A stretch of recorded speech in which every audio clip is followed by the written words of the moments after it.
Und Daniel, muss man als MVP was tun?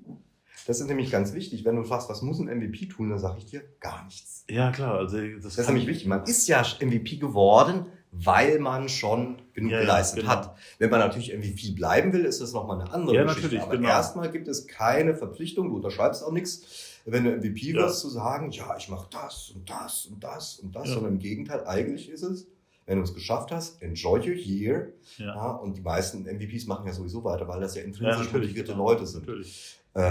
Es gibt auch die extrinsisch motivierten Leute, das möchte ich nicht verhehlen. Also Leute sagen, ich möchte MVP werden, wobei ich persönlich da immer sage, das ist aus meiner Sicht nicht die richtige Motivation. Ja. Weil ich mich auch nicht hinstelle und sage, ich möchte das Bundesverdienstkreuz bekommen. Das kann ich mir hinstellen, wird halt nicht passieren. Ja. Das ist einfach ein Ehrentitel, der dir verliehen wird, nachdem du was getan hast. Ja. Nachdem du längere Zeit was getan hast. Über ein Jahr. Genau. Du siehst ja auch Leute, die verschwinden aus diesem System, die aber nicht im ersten Jahr direkt wieder verschwinden. Also ganz viele, die wirklich mal eine Pause machen oder so, das nutzt sich mit einer Zeit ab und dann im zweiten oder dritten Jahr fallen die raus. Aber die Leute, die im ersten Jahr drin sind, die fallen ja nicht sofort wieder raus in aller Regel. Und die meisten, das muss man natürlich, also in letzter Zeit ist die Diskussion darüber, ob man es jetzt gerade nicht geworden ist, halt nochmal angefeuert worden, seit du erfährst, dass du nominiert bist. Und das ist für viele Leute schwierig. Und ich habe die Beobachtung gemacht, dass viele Leute, die wussten, dass sie nominiert sind, es aber nicht geworden sind, in der Vergangenheit schon, inklusive mir selbst, erstmal so mit einem gewissen Frust umgegangen sind und dann aber relativ zügig in den Punkt gekommen sind und gesagt haben, es ist mir eigentlich egal, ob mir jemand ein Titelchen dafür gibt. Und interessanterweise in diesem Moment, wo es dir egal geworden ist, ob dir jemand so einen blödsinnigen Marketingtitel gegeben hat, entschuldige mich, ich will das Programm nicht blödsinnig geben, aber der Marketingtitel ist halt ein Marketingtitel. Der Impact, den du hast, der bleibt. Also wenn du Leute triffst, die sagen, du hast mal... ist der Titel, aber die Leute, mit denen ich dann plötzlich connected bin. Ja, natürlich. Das ist nämlich schon, also erstens sage ich, die ganzen anderen MVPs, die haben ähnliche Leidenschaften und einen ähnlichen Blickwinkel wie ich. Und super spaßig mit ihnen zu unterhalten. Ja. Andererseits kriegst du ja als MVP eben auch, wie schon erwähnt, Zugriff auf Produktmanager, beziehungsweise die Produktmanager kommen zu dir und sagen, hier ist eine Session, wir stellen dir mal die Roadmap ein. Die Sessions sind natürlich alle unter NDA, also wir dürfen nicht darüber sprechen. Und tun es auch nicht, das ist mir auch wichtig. Also wir sprechen als MVPs untereinander darüber, aber wir tragen sowas nicht in jetzt zum Beispiel DIA hinein.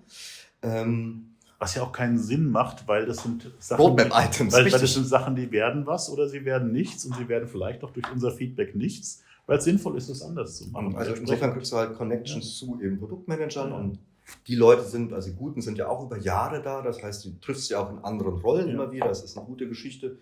Und was ich halt mit am geilsten finde, muss ich ja auch an dieser Stelle sagen, ist halt, wenn du als MVP auf die Dreamforce darfst. Richtig. Weil das ist natürlich dann wirklich so, ja, du kriegst ja das volle Programm, Front Seat Rows. Und bei der letzten Dreamforce habe ich es dann auch geschafft, irgendwie zumindest mal die Hände zu schütteln oder High Fives zu machen mit allen Geschäftsführern. Also mit Parker Harris, mit Benioff, mit dem nicht mehr vorhandenen Brad Taylor. Ja. Ich wollte gerade sagen, du bist quasi der Königsmörder. Jeder, der dich angefasst hat, den hat es irgendwie in den Orkus gespült. Naja gut, Parker Harris ist noch da, Benioff ist auch da. Also es hat nur, wir haben Flak. Aber als ich ihm die Hand geschüttelt habe, musste er eigentlich schon gewusst haben, dass er geht. Ja, also insofern, das war im September. Da denke ich, das war's. Also da sieht man halt, da kommt man halt rein oder auch oft ist es so, dass halt Salesforce-Mitarbeiter zu den MVP-Veranstaltungen dann kommen. Oder was das Schönste ist, ist halt, wenn ein MVP zum Salesforce-Mitarbeiter Ja, natürlich. Also mein Lieblingsbeispiel. Wir denken an Chris Peterson, wir denken an Cheryl Bellinger, Cheryl Feldman. Richtig, also dass MVPs dann bei Salesforce landen und dann weißt du auch, da sind dann plötzlich die richtigen Leute gelandet. Die auch ihre Loyalität zu dieser Gruppe nie aufgegeben haben und das durchscheinen lassen, dass das quasi der wichtigste Kanal auch ist für sie. Um Feedback zu sammeln. Eine der netten Features, neben halt Leuten kennenlernen, gut, ich meine, wenn du jetzt Benioff über den Weg läufst, das kannst du schon als MVP tun bei einer Veranstaltung, aber das bleibt auf dem gefälligen Händeschütteln-Niveau, da eben nicht so wie mit Cheryl oder so, dass man sich da wirklich auf Augenhöhe unterhalten kann. Das ist natürlich schon ein Mr. Benioff.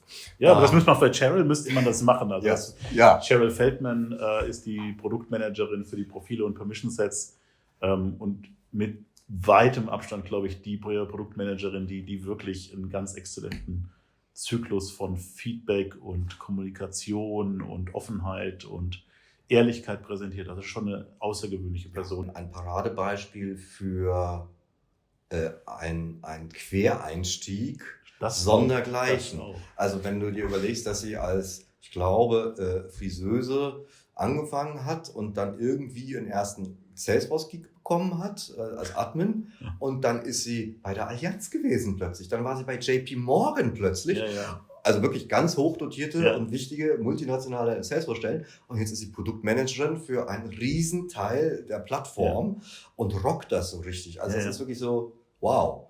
Und diese Wow-Geschichten gibt es viele bei diesen MVPs, selbst wenn sie nicht bei Salesforce selbst landen, ja, sondern weil die einfach viel aufgebaut haben, weil sie Apex-Kurse machen, weil sie Akademien geben, weil sie Leuten, die eben aus nicht optimalen Hintergründen kommen, Migrationshintergründe haben oder vielleicht das falsche Geschlecht haben in dem Markt und die trotzdem, Frédéric Monnier hast du ja erwähnt, und dafür sorgen, dass die Leute irgendwie Fuß fassen in der Plattform. Und das ist natürlich ein Geben und Nehmen. Ja. Die Plattform braucht Leute und die Leute, die es auf die Plattform schaffen, werden in der Regel auch anständig vergütet, zumindest wahrscheinlich anständiger, als wenn du als Friseuse deinen Job verbringst. Ja. Und das ist natürlich eine klasse Aufstiegschance. Und am Ende würde ich sagen, ist das eine Aufstiegschance, die auch bei mir funktioniert hat.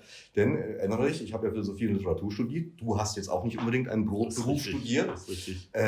Und zumindest mit Philosophie und Literatur ist nicht viel Geld verdienen, wenn überhaupt mal eine Stelle finden. Ja.